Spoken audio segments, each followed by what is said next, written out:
നമസ്കാരം.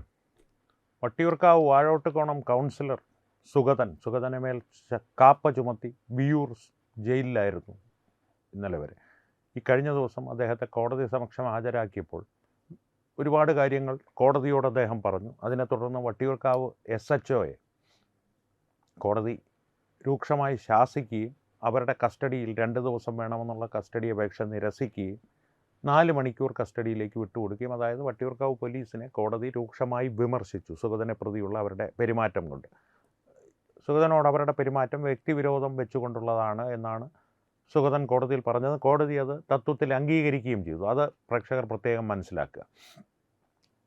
ഇനി മുന്നോട്ട് പോകുമ്പോൾ ഈ കേസ് എങ്ങനെ പോകുമെന്നുള്ളത് കാപ്പ ഉപദേശക സമിതിയെ BJP സമീപിക്കുന്നുണ്ട്. അത് ഇനിയുള്ള നിയമത്തിൻ്റെ വഴിക്ക് പോകും. പക്ഷേ ഇതിൻ്റെ ഒരു പശ്ചാത്തലം പലപ്പോഴായി തത്വമൈ ന്യൂസ് പ്രേക്ഷകരുടെ മുമ്പിൽ അവതരിപ്പിച്ചിട്ടുള്ളതാണെങ്കിലും ഈ വട്ടിയൂർക്കാവ് SHOയെ പോലുള്ളവർക്ക് സുഗതനോട് വ്യക്തി വിരോധം തോന്നുവാനുള്ള കാരണം എന്താണ് എന്ന് ചോദിച്ചാൽ അടിസ്ഥാനപരമായിട്ട് വട്ടിയൂർക്കാവ് SHOയുടെ ഒരു CPM അനുഭാവം എന്ന് മാത്രമേ പറയുവാൻ സാധിക്കുകയുള്ളൂ. കാരണം ഈ സുഗതൻ വാഴോട്ടുകോണം കൗൺസിലറായിരിക്കുന്ന കാലത്ത് ഇപ്പോഴും അദ്ദേഹം കൗൺസിലറാണ്.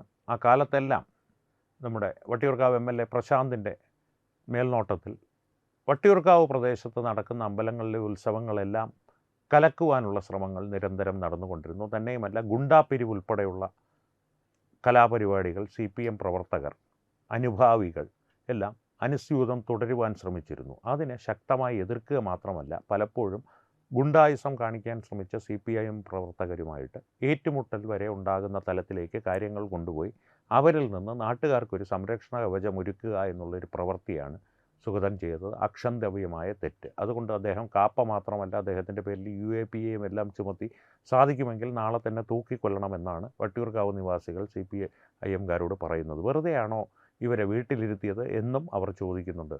കാരണം ഇവരെ വീട്ടിലിരുത്തിയതിൽ ഒരു അല്പം വിഷമം നമുക്ക് തോന്നിയിരുന്നു. കാരണം സർവപ്രതാപിയായി വാണിരുന്ന പ്രശാന്തും അതിനുമുകളിൽ അതിപ്രതാപിയായിട്ട് വാണിരുന്ന പരമപ്രതാപിയായി വാണിരുന്ന കാരണഭൂതനുമെല്ലാം ഇപ്പോൾ തലകുനിച്ച് നടക്കേണ്ട ഒരു അവസ്ഥ ഉണ്ടായതിൽ ഒരു അല്പം വിഷമം തോന്നി ആരെങ്കിലും വട്ടിയൂർക്കാവ് പ്രദേശത്തുണ്ടായിരുന്നെങ്കിൽ ഈ സുഗതന് മേലുള്ള നടപടികൾ കണ്ടപ്പോൾ അവർ ചോദിക്കുന്നത് ഇവരൊക്കെ വീട്ടിലിരുന്നത് തന്നെ നന്നായി. അപ്പോൾ ചോദിക്കും, കമ്മ്യൂണിസ്റ്റുകാരാണോ ഇത്തരത്തിലുള്ള ഒരു കാപ്പ ചുമത്തൽ അദ്ദേഹത്തിൻ്റെ മേൽ അടിച്ചേൽപ്പിച്ചത്? അല്ല, തീർച്ചയായിട്ടും UDFകാർ തന്നെയാണ്. UDFകാരെ സംബന്ധിച്ച് പറയുകയാണെങ്കിൽ, പ്രത്യേകിച്ച് കോൺഗ്രസ്സുകാരെ സംബന്ധിച്ച് പറയുകയാണെങ്കിൽ, ആർക്ക് വേണ്ടിയിട്ടും എന്ത് വഴങ്ങലുകളും നടത്തി കൊടുക്കുവാൻ ഒരു മടിയുമില്ലാത്തൊരു പാർട്ടിയാണ് തങ്ങളുടേതെന്നുള്ളത് അനാദികാലം മുതൽ തെളിയിച്ചിട്ടുള്ളൊരു പാർട്ടിയാണ് അദ്ദേഹം. അത് കേന്ദ്രതലത്തിലായാലും സംസ്ഥാന തലത്തിലായാലും നെഹ്റുവിൻ്റെ കാലം മുതൽ തന്നെ മൗണ്ട് ബാറ്റൻ മുതൽ ആർക്ക് വേണമെങ്കിലും വഴങ്ങിക്കൊടുക്കുവാൻ അദ്ദേഹം തയ്യാറായിരുന്നു. തൻ്റെ പ്രയോജനങ്ങൾ അല്ലെങ്കിൽ തനിക്ക് ലഭിക്കേണ്ട സുഖസൗകര്യങ്ങൾ ഇങ്ങ് ലഭിച്ചാൽ മതി എന്നുള്ളതായിരുന്നു അദ്ദേഹത്തിൻ്റെ ഒരു സിദ്ധാന്തം, അദ്ദേഹത്തിൻ്റെ ഒരു ജീവിതത്തിൻ്റെ തന്നെ ഒരു മാർഗരേഖ എന്ന് വേണമെങ്കിൽ പറയാം. അതിനെ വിശ്വാസ്യതയോടെ പൂർണ്ണമായും പിന്തുടർന്നു വരുന്ന ഒരു കൂട്ടമാണ് കോൺഗ്രസ്സുകാരെന്ന് പറയേണ്ടി വരും. അതുകൊണ്ട് തന്നെ കമ്മ്യൂണിസ്റ്റുകാർക്ക് എന്തെങ്കിലും ഒരു സഹായം ചെയ്തു കൊടുത്ത് BJPയുടെ വളർച്ച തടയുവാൻ സാധിക്കുമെങ്കിൽ നമുക്കൊരുമിച്ച് നിൽക്കാമെന്നുള്ള ഇന്ത്യ മുന്നണിയായി പ്രവർത്തിക്കുന്ന UDF ആണ് സുഗതന് മേൽ കാപ്പ ചുമത്തിയിരിക്കുന്നത്. ഈ കാപ്പ നിയമം ഒരു വഴിക്ക് നിൽക്കട്ടെ, എന്തുകൊണ്ട് സുഗതൻ്റെ മേൽ കാപ്പ ചുമത്തി, സുഗതനെ എന്തുകൊണ്ട് ഇവർ ഭയക്കുന്നു എന്നുള്ള കാര്യം, സുഗതൻ എന്ന വ്യക്തിയെ എന്തുകൊണ്ട് ഭയക്കുന്നു എന്നുള്ള കാര്യം ഞാൻ ഹ്രസ്വമായി വിശദീകരിച്ചു. ഇനി അതിനുമപ്പുറത്തേക്ക് സുഗതൻ എന്ന കൗൺസിലറുടെ ഒരു പ്രാധാന്യം പ്രേക്ഷകർക്കറിയാം. കാപ്പ ചുമത്തി കുറ്റവാളിയായി കോടതി വിധിച്ചു കഴിഞ്ഞാൽ സുഗതൻ അയോഗ്യനാവും, കൗൺസിലർ സ്ഥാനം നഷ്ടപ്പെടും. തിരുവനന്തപുരം നഗരസഭാ ഭരണം BJPക്ക് നഷ്ടപ്പെടുവാനുള്ള സാധ്യതകൾ കൂടും, ഭൂരിപക്ഷം നഷ്ടമാകും. പിന്നീട് കണക്കിൻ്റെ കളികളാണല്ല. അത്തരത്തിലേക്ക് കാര്യങ്ങൾ കൊണ്ടുപോകാൻ കോൺഗ്രസും കമ്മ്യൂണിസ്റ്റുകാരും തീരുമാനിച്ചിരിക്കുന്നു. അതിൻ്റെ ഒരു പ്രതിഫലനങ്ങളാണ്, അത്തരത്തിലൊരു തീരുമാനത്തിൻ്റെ പ്രതിഫലനങ്ങളാണ് ഈ കഴിഞ്ഞ കുറേ ദിവസങ്ങളായി തിരുവനന്തപുരം നഗരസഭാ കാര്യാലയത്തിൽ നമ്മുടെ ഇപ്പോൾ സാമൂഹ്യ മാധ്യമങ്ങൾ ജാക്കിനാഥൻ എന്ന് വിളിക്കുന്ന ശബരിനാഥൻ കൗൺസിലറുടെ നേതൃത്വത്തിൽ അരങ്ങേറിക്കൊണ്ടിരിക്കുന്നത്. കമ്മ്യൂണിസ്റ്റുകാർ പിന്നിലേക്കൊരൽപ്പം മാറി നിന്ന് കളി കണ്ടുകൊണ്ടിരിക്കുകയാണ്. ദീപക് ഉൾപ്പെടെയുള്ളവർ സമയമാകുമ്പോൾ കളത്തിലിറങ്ങുമെന്നുള്ള കാര്യവും തീർച്ചയാണ്. കളത്തിലിറങ്ങുവാൻ സാധ്യതയുള്ളൊരു ദിവസം ഞാൻ നിങ്ങളോട് ഒരു പ്രവചനം പോലെ പറയാം. സുഗതന് ജാമ്യം ലഭിക്കുന്ന ഒരു സാഹചര്യം ഉണ്ടാവുകയും സുഗതൻ കൗൺസിൽ യോഗത്തിനായി നിയമസഭാ കാര്യാലയത്തിലേക്ക് എത്തുകയും ചെയ്യുകയാണെങ്കിൽ ശബരിനാഥനെ മുൻനിർത്തിക്കൊണ്ട് തന്നെ ശിവൻകുട്ടി ഉൾപ്പെടെയുള്ളവർ പിന്നിൽ നിന്ന് കളിക്കുന്ന രീതിയിൽ കടകംപള്ളി സുരേന്ദ്രനും ഒരു രീതി വെച്ച് നോക്കുമ്പോൾ അവിടെ ഉണ്ടാകേണ്ടതാണ്. പക്ഷേ ഇപ്പോഴുള്ള ഒരു മാനസികാവസ്ഥയിൽ അദ്ദേഹം ഉണ്ടാകുമോ എന്നറിയില്ല. കാരണം എപ്പോഴാണ് SIT വന്ന് നമ്മുടെ ധനുഷ് ദേവൻ്റെയൊക്കെ ഭാഷയിൽ പറഞ്ഞാൽ തട്ടി തോളി കയറ്റിക്കൊണ്ട് പോകുന്നതെന്ന് പറയാൻ സാധിക്കില്ല. അതുകൊണ്ട് ശിവൻകുട്ടി എന്തായാലും ഉണ്ടാകും. അത്തരത്തിലുള്ള ആളുകളുടെ സാന്നിധ്യം ഇനി ക്യാമറകളുടെ മുന്നിലേക്ക് വീണ്ടും വീണ്ടും വന്നു തുടങ്ങും. സുഗതൻ തിരികെ നഗരസഭാ കാര്യാലയത്തിൽ എത്തുന്ന ദിവസം അതൊരു പ്രവചനം പോലെ പ്രേക്ഷകരൊന്ന് മനസ്സിൽ ഓർത്തു വയ്ക്കുക. അന്നേ ദിവസം നമുക്ക് വീണ്ടും കാണാം ഈ സംഭവം നടക്കുന്ന ദിവസം. അപ്പോൾ BJPയുടെ ഭരണം അട്ടിമറിച്ച്, കാരണം വലിയ അസ്വസ്ഥതയാണ് BJP നഗരസഭയിൽ ഭരണം പിടിച്ചതിൽ നിന്ന് ഇരുവർക്കും ഉണ്ടായിട്ടുള്ളത്. കാലാകാലങ്ങളായി 48 വർഷങ്ങളോളം LDF ഈ പറയുന്നത് പോലെ ഏതാണ്ട് EMS നമ്പൂതിരിപ്പാടിൻ്റെയോ അല്ലെങ്കിൽ കാർൽ മാർക്സിൻ്റെയോ കുടുംബസ്വത്ത് പോലെ കൈയാണ്ടിരുന്ന ഒരു കാര്യമാണ് ഈ തിരുവനന്തപുരം നഗരസഭയുടെ ഭരണം. തിരുവനന്തപുരം നഗരസഭ, ഞാൻ പലപ്പോഴും പറഞ്ഞിട്ടുള്ളതുപോലെ, തിരുവനന്തപുരം നഗരമെന്നുള്ളത് ഒരു വലിയ AKG സെൻ്ററാക്കി മാറ്റിക്കൊണ്ടിരിക്കുകയായിരുന്നു അവർ. അത്തരത്തിലുള്ള പ്രവർത്തികളാണ് ഇവരുടെ കയ്യിൽ നിന്ന് നഷ്ടമായ. അതിനും അപ്പുറത്തേക്ക് ഭരണത്തിൽ വന്നു എന്നാൽ മിണ്ടാതിരിക്കട്ടെ. VV രാജേഷ് ഇപ്പോൾ ചെയ്തുകൊണ്ടിരിക്കുന്ന പ്രവർത്തികളെന്ന് പറയുന്നത് നഗര നന്മയ്ക്കുള്ള ഭരണപരിഷ്കാരങ്ങൾ മാത്രമല്ല, ഇവരുടെ ഈ 48 വർഷങ്ങളായി ഇവർ തുടർന്നു കൊണ്ടിരുന്ന അഴിമതികൾ ഓരോന്നായി പുറത്തു കൊണ്ടുവരികയാണ്.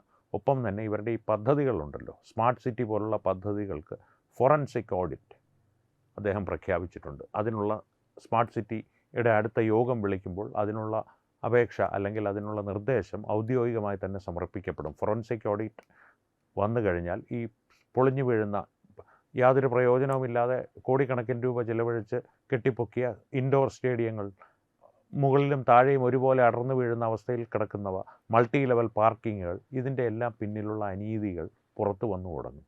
അഴിമതി കൃത്യമായി പുറത്തു വന്നു തുടങ്ങും. ഇതിൻ്റെ എല്ലാം ഒരു പ്രശ്നമെന്ന് പറയുമ്പോൾ, നഗരസഭ പോലൊരു സംവിധാനമാകുമ്പോൾ ഇതിൻ്റെ എല്ലാം ഉത്തരവാദി ആരായിരുന്നു എന്നുള്ള കാര്യവും കൃത്യമായി പറയുവാൻ സാധിക്കും. ഒരല്പം കൂടി വിശാലമായിട്ടുള്ള ഒരു ഭരണ സംവിധാനമാകുമ്പോൾ, ഉദാഹരണത്തിന് നിയമസഭയിലാകുമ്പോൾ ഏതെങ്കിലും ഒരു പദ്ധതി, ഇപ്പോൾ ഒരു റോഡിൻ്റെ കാര്യത്തിലുള്ള എന്തെങ്കിലും ഒരു അഴിമതി, അത് ഒരിക്കലും നേരെ PWD മന്ത്രിയുടെ, പൊതുമരാമത്ത് വകുപ്പ് മന്ത്രിയുടെ നേരെ ചെല്ലില്ല. എഞ്ചിനീയർ മുതൽ കോൺട്രാക്ടർ മുതൽ എഞ്ചിനീയർ വരെ നിരവധി ആളുകൾ അതിൻ്റെ മുൻപിലുണ്ടാകും. മന്ത്രി തീർച്ചയായിട്ടും അതിൽ പങ്കാളിയാണെന്നുള്ള കാര്യം ഉറപ്പുണ്ടെങ്കിൽ പോലും മന്ത്രിയിലേക്ക് എത്തുവാൻ ബുദ്ധിമുട്ടാണ്. പക്ഷേ അങ്ങനെയല്ല നഗരസഭയുടെ കാര്യം. കൃത്യമായിട്ട് തന്നെ ഏത് കൗൺസിലർ ആർക്ക് ഈ പദ്ധതി മറിച്ചു കൊടുത്തു, എത്ര രൂപ കൈക്കൂലി വാങ്ങി എന്നുള്ളത് ഫോറൻസിക് ഓഡിറ്റിലൂടെ പുറത്തു വന്നാൽ ദീപക് മാത്രമല്ല, ഇപ്പോൾ നഗരസഭയിൽ ഇല്ലാത്ത ഒരുപക്ഷെ ശിവൻകുട്ടി ഉൾപ്പെടെയുള്ളവരുടെ മേൽ കുറ്റാരോപണങ്ങൾ വന്ന് കുമിയും എന്നുള്ള കാര്യത്തിൽ സംശയമൊന്നും വേണ്ട. അതിനെ ഇവർ വല്ലാതെ ഭയക്കുന്നുണ്ട്. അപ്പോൾ കോൺഗ്രസ്സുകാർക്ക് എന്താണ് ഇതിൽ താല്പര്യം? കോൺഗ്രസ്സുകാർക്ക് പ്രത്യേകിച്ച് മറ്റു താല്പര്യങ്ങളൊന്നുമില്ല. 3 നിയമസഭാ സാമാജികർ സഭയ്ക്കുള്ളിലുണ്ട്. അവരെ ഏതെങ്കിലും തരത്തിൽ പ്രതിരോധിക്കണമെങ്കിൽ, കേന്ദ്രത്തിനെതിരെ എന്തെങ്കിലും ഒരു പ്രക്ഷോഭം ഉണ്ടാക്കണമെങ്കിൽ, കോൺഗ്രസ്സിന് ഇപ്പോൾ കയ്യിലുള്ള ഏറ്റവും നല്ല ആയുധം കമ്മ്യൂണിസ്റ്റുകാരാണ്. കാരണം ഈ പല കേസുകളും സംസ്ഥാന തലത്തിൽ തന്നെ, പഴയ ശബരിമല സ്വർണ്ണക്കൊള്ള ഉൾപ്പെടെയുള്ള കേസുകൾ അന്വേഷിക്കുന്ന SITയുടെ നിയന്ത്രണം അല്ലെങ്കിൽ SIT റിപ്പോർട്ട് ചെയ്യുന്ന ആഭ്യന്തര വകുപ്പിനായതുകൊണ്ട് കൃത്യമായിട്ട് തന്നെ UDFന് LDFനെ അവർക്ക് വേണ്ട രീതിയിലേക്ക് തിരിക്കുവാനും വളയ്ക്കുവാനും സാധിക്കും. അതിനുള്ള എല്ലാ കോപ്പുകളും ചെയ്തു കൊടുത്തിട്ട് തന്നെയാണ്, അല്ലെങ്കിൽ അതിനുള്ള എല്ലാ ആയുധങ്ങളും ശത്രുക്കളുടെ കയ്യിൽ നൽകിയിട്ട് തന്നെയാണ് 10 വർഷത്തെ ഭരണത്തിന് ശേഷം കാരണഭൂതനും കൂട്ടരും പടിയിറങ്ങിപ്പോയത്. 10 വർഷങ്ങൾ നീണ്ട ആ ഭരണത്തിൽ അവർ ചെയ്തു കൂട്ടിയതെല്ലാം ഒരു പക്ഷേ കോടതിക്ക് മുൻപിൽ തെളിയിക്കുവാൻ കഴിഞ്ഞില്ലെങ്കിലും എന്തെങ്കിലും രേഖകളോ അല്ലെങ്കിൽ ആരുടെയെങ്കിലും സാക്ഷിമൊഴികളോ ആയി പൊതുജന സമക്ഷം എത്തിക്കുവാൻ UDFന് സാധിക്കും. പ്രത്യേകിച്ച് ആഭ്യന്തര വകുപ്പൊന്ന് കാര്യമായി വിചാരിച്ചാൽ അത് സാധ്യമാകും. ആ ഒരു ഭീഷണിയുണ്ടല്ലോ, ആ ഭീഷണി ഉപയോഗിച്ച് LDFനെ കേന്ദ്ര സർക്കാരിനെതിരെ അവർക്ക് ആവശ്യമുള്ള കാര്യത്തിൽ ഉപയോഗിക്കുവാൻ UDFന് സാധിക്കും. എന്നാൽ UDF കേന്ദ്ര സർക്കാരിനെ പരസ്യമായി രൂക്ഷമായി എതിർക്കില്ല. കേന്ദ്രവുമായിട്ടൊരു സമരസത്തിലും സമവായത്തിലും പോകുക എന്നതാണ് ഞങ്ങൾക്ക് താല്പര്യമെന്നുള്ള രീതിയിൽ അവരുടെ പ്രതിച്ഛായ കേന്ദ്രത്തിൽ അവതരിപ്പിക്കുകയും ചെയ്യും. അത്തരത്തിലുള്ളൊരു രാഷ്ട്രീയ നാടകമാണ് ഇവിടെ ഇപ്പോൾ അരങ്ങേറിക്കൊണ്ടിരിക്കുന്നത്.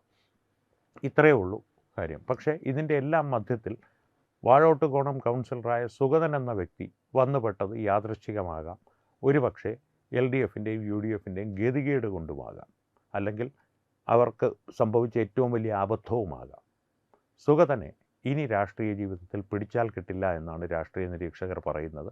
വാഴോട്ടുകോണം വട്ടിയൂർക്കാവിനപ്പുറത്തേക്ക് അല്ലെങ്കിൽ തിരുവനന്തപുരത്തിനും അപ്പുറത്തേക്ക് ആരും അറിയാതിരുന്ന സുഗതൻ നാളെ ഒരു MLA ആയി കേരള സംസ്ഥാനം മുഴുവൻ നിറഞ്ഞ് രാഷ്ട്രീയം കളിച്ചാലും അത്ഭുതപ്പെടുവാനൊന്നുമില്ല. പക്ഷേ അപ്പോൾ സുഗതൻ തീർച്ചയായും ചെയ്യേണ്ട ഒരു കാര്യം, ഉദ്ദിഷ്ട കാര്യത്തിന് ഉപകാര സ്മരണ എന്ന് പറയുന്നത് പോലെ ശിവൻകുട്ടി, ദീപക്, PS ദീപക്, രമേശ് ചെന്നിത്തല ഇവരുടെ 3 പേരുടെയും ചിത്രങ്ങൾ വെച്ച് ഈ സുഗതൻ്റെ ഐശ്വര്യത്തിന് കാരണം, എല്ലാ ഐശ്വര്യങ്ങൾക്ക് കാരണം എന്നുള്ളൊരു കടപ്പാട് വയ്ക്കണം. അത് നമ്മൾ ചെയ്യണം. അല്ലാതെ വന്ന വഴി മറക്കരുത് എന്ന് മാത്രമാണ് സുഗതനോടൊരു അഭ്യർത്ഥനയായി എനിക്ക് പറയുവാനുള്ളത്. ഈ വിഷയത്തെ സംബന്ധിച്ച് പ്രേക്ഷകരുടെ അഭിപ്രായങ്ങൾ തീർച്ചയായും കമൻറ്റുകളിലൂടെ ഞങ്ങളുമായി പങ്കുവയ്ക്കുക. ഒപ്പം ഈ വീഡിയോ ലൈക്ക് ചെയ്യുക, നിങ്ങളുടെ പ്രിയപ്പെട്ടവരുമായി ഷെയർ ചെയ്യുക. ഏറ്റവും പ്രധാനപ്പെട്ട കാര്യം, തത്വമയി ന്യൂസിൻ്റെ യൂട്യൂബ് ചാനൽ നിങ്ങൾ ഇതുവരെ സബ്സ്ക്രൈബ് ചെയ്തിട്ടില്ലെങ്കിൽ തീർച്ചയായും നിങ്ങൾ സബ്സ്ക്രൈബ് ചെയ്തിട്ടുണ്ടെന്ന് ഉറപ്പുവരുത്തുക. അപ്പോൾ സംവാദങ്ങൾ തുടരട്ടെ. വീണ്ടും കാണാം. നന്ദി, നമസ്കാരം. HIV അണുബാധ സന്തോഷപൂർണമായ ഒരു ജീവിതത്തിന് തടസ്സമല്ല. HIV അണുബാധയ്ക്ക് ഫലപ്രദമായ ചികിത്സ ഇന്ന് ലഭ്യമാണ്. ഇതിന് യഥാസമയം അണുബാധ കണ്ടെത്തുന്നതും കാലേക്കൂട്ടി ചികിത്സ നടത്തേണ്ടതും അത്യാവശ്യമാണ്. സൗജന്യമായ ചികിത്സയും മാർഗനിർദ്ദേശങ്ങളും സർക്കാർ ആശുപത്രികളിലെ ART അഥവാ ഉഷസ് കേന്ദ്രങ്ങളിൽ ലഭ്യമാണ്. ആരോഗ്യ സംരക്ഷണം ഓരോരുത്തരുടെയും ഉത്തരവാദിത്തമാണ്.